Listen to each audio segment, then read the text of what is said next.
ఆ భవనం చూడడానికి ఇంద్రభవనంలో ఉండేది.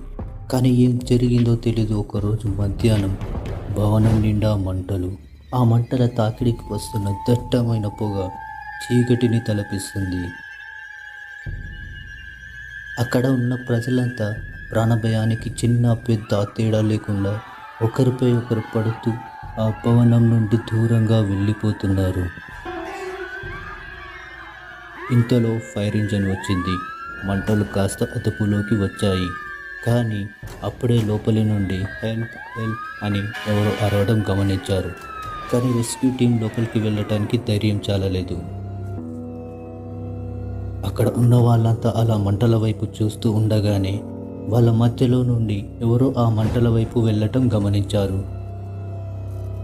అతను లోనికి వెళ్ళి ఆ అమ్మాయిని తన చేతులతో భుజం పైన వేసుకుని బయటకి రావడానికి ప్రయత్నిస్తున్నాడు.